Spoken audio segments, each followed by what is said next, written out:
The following podcast contains strong language, adult themes, and scenes that depict violence and is intended for a mature audience.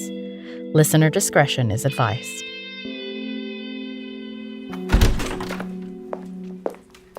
Here you go. Everything we found at Hudson's house. You got Big Mama in that box? I do, with all the photos of his victims. I can't believe you found where he's been keeping the fingertips. Right on his mantle. There were only 13 sets, though. Where's the 14th set? Maybe he didn't keep Lisa's. I think it's time I ask Sam Hudson about that. Be careful in there, Harriet. He's been trying to get in your head for years. Don't step in any of his BS. Good thing I wore my boots today.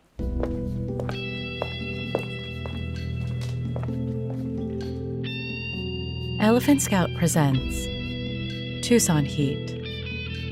Episode 8, Good Thing I Wore My Boots.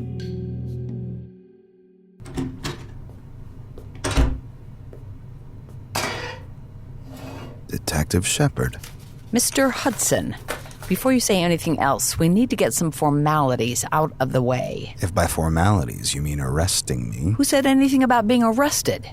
Besides the fact that you're in handcuffs in an interrogation room at a police station, what makes you think I want to arrest you? I've already called my lawyer. Don't say the L word just yet. Let me just say something I've been wanting to say for a long, long time. Here, you can read along. You have the right to remain silent. Anything you say can and will be used against you in a court of law. You have the right to an attorney. If you can't afford one, one will be appointed to you. Do you understand these rights? Well, do you, Mr. Hudson? See, you are arresting me. I know. I just didn't want you to ruin the moment. I'm not talking to you without my lawyer. You said the same thing a few years ago when I first wanted to arrest you. Before we could even meet face to face. What's so scary about talking to little old me? I've always enjoyed talking with you, Detective. I know. I have the phone records to prove it. It's just that you have that piece of metal clipped to your belt that says you can arrest me, which you have. For what? Only God knows. I just want to talk. Get to know you. There's nothing like a face-to-face meeting. The energy exchange is much more immediate, more genuine than over the phone. I mean, isn't that what you want? It's not like you ever answered the phone. Oh, I'm more of a texter. I find that hard to believe. So we can chat? One-on-one? Leave the lawyers out of this? Sure. I'm always in search of deep connections. Where do you get that from? Your mother or your father? Certainly not my father. What's his name? Frank? Phil? Frank. You've been reading up on me. You seem to know so much about me, it only seemed fair. I take my hobbies seriously. And your mother's name? Matilda. Lovely name. Like the book? Just like the book. A character I could relate with as a child. Oh, really? You must have been real smart at a young age. Did you not get along with your parents? What makes you say that? Well, in the books, Matilda didn't get along with her parents. She got along with, what's her name? Miss Honey. That's right. Miss Honey. Did you grow up here? My father worked at a copper mine near a small town outside of Tucson. Doing what? Logistics and planning. Interesting. And your mom? And she stayed home and raised me. Growing up, my whole world was my mother. Must have been tough growing up in a small town. I hardly had friends. It was just me and my parents. And you're closest to your mom. Isn't that sweet? Sounds like it was more than just any old mother-son relationship. Yes. She would make funny-faced pancakes for me if I woke up on the wrong side of the bed. She'd play outside with me, splashing puddles on rainy days. But my favorite memories growing up were sitting in silence, in our den, reading to ourselves. Being in each other's presence.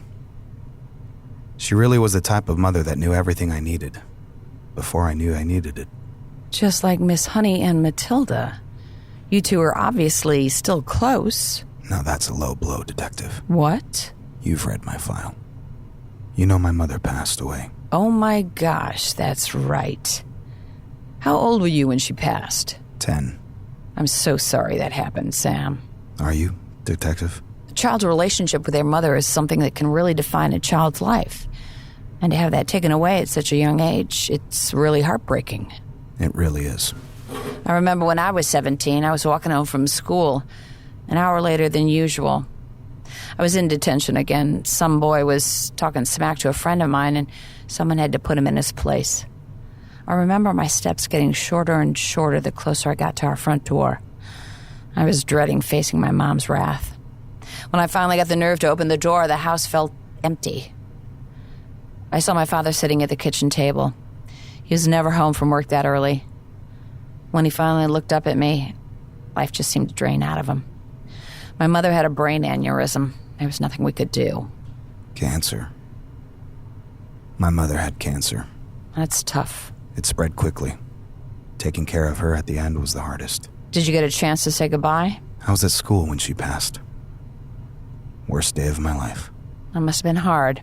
And let me guess, your father did nothing to help you deal with your loss. Absolutely nothing. How did you deal with it then? The best I could. How did you cope with your mother's death? I feel like I still am. Luckily, I had a dad who was there for me, who would help me keep the memory of her alive.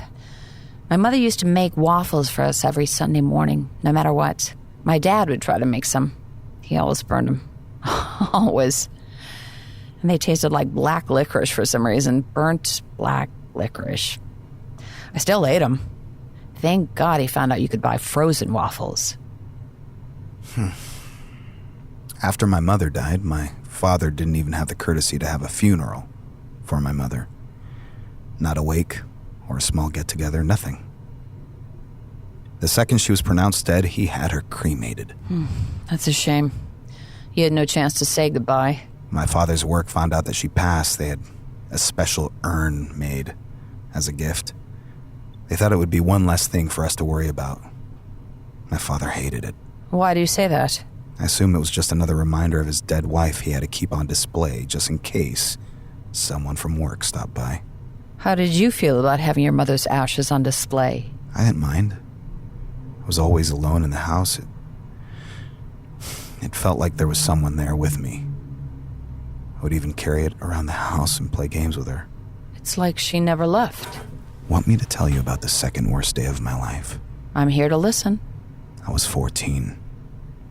My father got home late.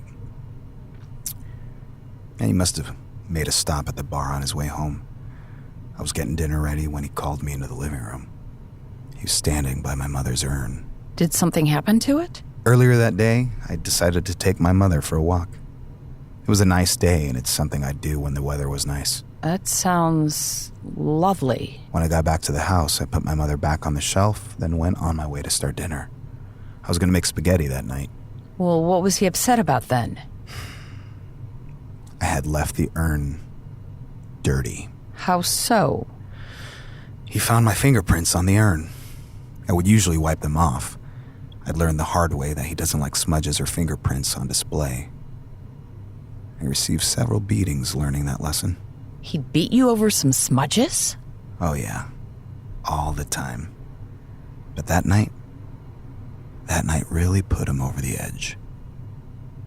I can still hear him yelling at me, berating me with his words. At some point, I walked away, into the kitchen. I thought something was burning. It wasn't.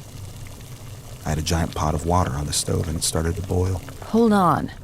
Your father would abuse you over a few fingerprints? What was it made of? Solid gold?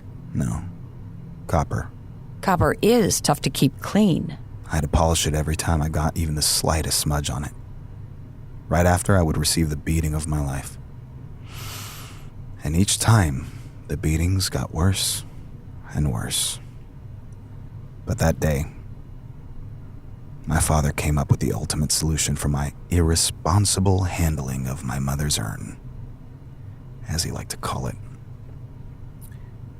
Looking over at the stove, he saw the pot of boiling water.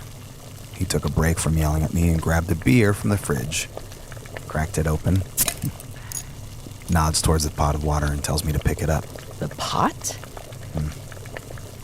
I walked over to the stove and picked it up by the handles. Turned towards him and he said, "No. Grab it from the sides." So, I put the pot back down and picked it up from the side. I slowly turned towards him and looked him straight in the eye. I wasn't going to let him win, even when I could feel my fingertips melting away. How awful. I don't know what was worse, the sound of my fingertips burning or the smell. To this day, my sense of touch is non-existent. May I see? Funny thing is, I can still leave a smudge on a shiny surface. Of course you can. That's why we never found fingerprints. You don't have any. Excuse me? Mr. Hudson, how did you meet Connie Rivera? Who? You know, the woman you kidnapped and tortured earlier this week. The one you murdered last night. I have no idea what you're talking about. I had a chance to speak with Connie before her death. But you know all about that, don't you? Do I? Last time I talked with her, she was able to identify the voice of her kidnapper. It was yours. Well, how convenient you have a recording of my voice handy. Come on, Sam. You must have known I've been recording all those lovely calls you've been making to me for the last 10 years. What about Allie Boyd? Or Amanda Nunmaker? Or Holly? Or Desiree? Or Caroline? I can keep going. I've got 8 more names to share. We've been through all this before, Harriet. I'm not connected to these murders, and you have nothing to prove that I was. I'm not going to sit here while you try to... Fine. We'll circle back to these 13 women. What's the point? I'm innocent, Detective. I've got a theory. A theory is not proof. You should know that, Detective. Want to hear it, or argue semantics? Let's hear it. Like I've said 1,000 times before, I've had nothing to do with the death of these women. But share your little theory. Let me introduce you to Lisa Sanders. Where'd you get this? A bright young woman. Doesn't she look like all the other girls here? She was a junior in college wanting to get into social work after she graduated. I bet she had a thing for weak, damaged boys. You know what I'm talking about, Sammy? No one calls me Sammy. Except your mother, I'm sure. Are you through, Detective? I believe Lisa had a crush on one of her classmates, a shy boy she knew from around campus. By shy, I mean, well, you know what I mean. Don't you, Sam? The boy had a little crush on her, too. She always wore this necklace. A blue wave made of turquoise with a copper encasing. This was your in, wasn't it? Your conversation starter. Your daddy probably mined that metal in her jewelry. I thought this was a theory, Detective. Lisa and this boy had a nice night out. Nothing too fancy. Dinner, maybe a movie. And they ended up going back to his place. Now, this was a big deal for this boy. Why do you keep saying boy? Opening his house, his home to her. Must have taken a lot of trust. He must have been very interested in her. Maybe she could be the one to fill a void that boy had. Get to your point, Detective. But something must have gone terribly wrong. She must have done something that took her from cream of the crop to complete nightmare for that boy. Isn't that right, Sam? What are you talking about? I've been trying to think of what she could have done. Now it's obvious, of course. I mean, something so tasteless, so tacky, so... Watch what you're saying about my mother, Detective. How could you not just reach out and touch what gaudy feels like? Stop. You walked in on her and saw her disrespecting the only thing you care about. So you did to her what your father did to you growing up. You punished her. You grabbed her around the throat till you thought she couldn't breathe anymore. You can't prove any of this. After your anger and rage passed, that's when the jealousy kicked in, didn't it? Again, Detective, I'm innocent, and You wanted to feel, to touch again, just like Lisa could. So you did something utterly disgusting. You cut off her fingertips. You gotta tell me, did you wear them? Now, Detective. Is that what you did? You can tell me. Is taking these girls' fingertips your way of staying connected to your dead mother? You have no proof, Detective. No evidence, no witnesses. But Sam, I do have a witness. Your mother told me everything. Don't you dare touch my mother! Mr. Hudson, you better sit back down before I make you. What was so surprising to me was the box you kept next to your mother. A copper box, just as gaudy as your mother's urn. That's where we found the fingertips. So what? You found some flaps of dead skin by my mother's urn. You still can't prove anything. You might be right, None of these fingertips matched anyone we have on file in APHIS. You have a thing for good girls, so you're right. You've just got a weird dead skin collection of 13 sets of fingerprints. And I've got 14 murdered girls I know you killed. Your math is a little off, Detective. Something's not adding up. It's because you have the wrong guy. But how does it feel, Detective? For years, you've accused me of being obsessed with you, which is not the case. I think the only one obsessed here is you, with trying to pin these murders on me. There is no way I could have done it, Detective. Still holding on to your innocence? There's a killer out there, Detective. You better tell your real cop friends to find him before more innocent people die. On your date with Lisa, did she happen to tell you what she did over the summer before junior year? No? Let me get you up to speed. Do you know what you need to have done before you can step into a classroom? Get your fingerprints taken. It's too bad you don't have her fingertips. I know. I mean, where could they be? Wait a sec. What do we have here? In your mother's urn. A new set of fingertips. I'd bet my house they belong to Lisa. So, you have one set of fingertips. What are you... I do have one set of fingerprints I can identify. No, wait. I have two. Connie Rivera's skin is fresh enough that we're already matching the DNA at the lab. I've got your first victim and your last, which means I can establish a pattern. And there's not a jury in this city that wouldn't convict you of all 14 of these murders. Do you want to fill out a confession here or on the stand at court? Finally, Detective. You appear to have caught me. We'll see how well your theory holds up in court. I'll be there every day, front row center till you get a guilty verdict. The day's gonna come when I wrap my copper wire around your droopy jowls, Detective. After I watch the life leave your eyes. Use that thought to keep yourself warm and solitary.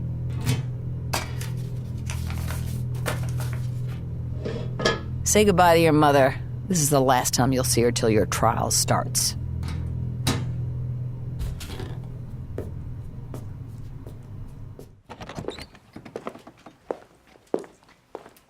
I was listening in.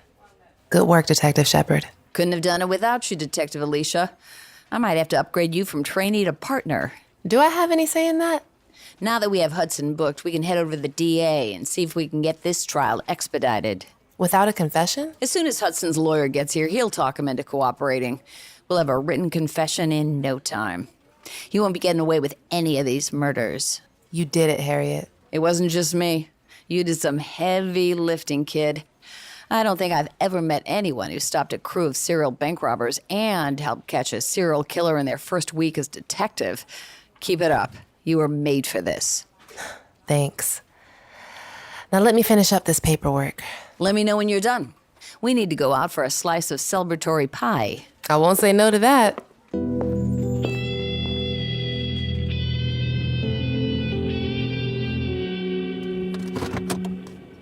Want me to go with you? I can handle this.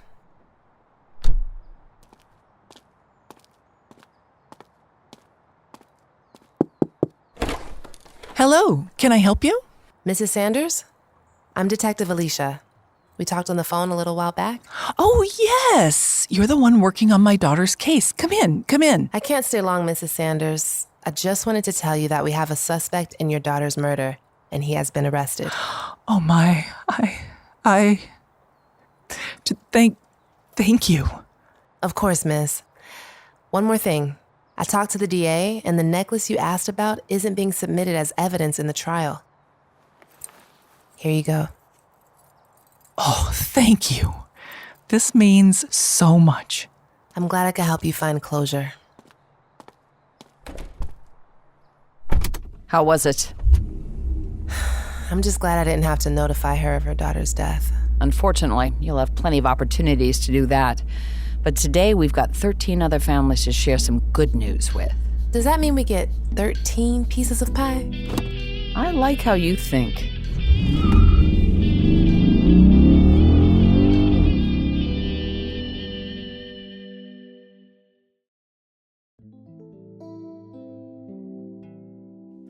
Elephant Scout presents Tucson Heat. Created by Christopher Scott. Written by Debbie Federico, Francisco Landin, and Christopher Scott. Music provided by Freddie Walker Jr. at One Focus Productions, LLC. Additional mixing and sound design provided by Andrew Kashner. Starring Betsy Bruce and Chezale Rodriguez, with James Frost, AJ Kincaid, Sally Shamrell, and Carlos Charlie Hall. For more information, visit elephantscout.com/podcast or follow us on social media at Elephant Scout. Please tell your friends about our show, and don't forget to rate, review, and subscribe wherever you get your podcast.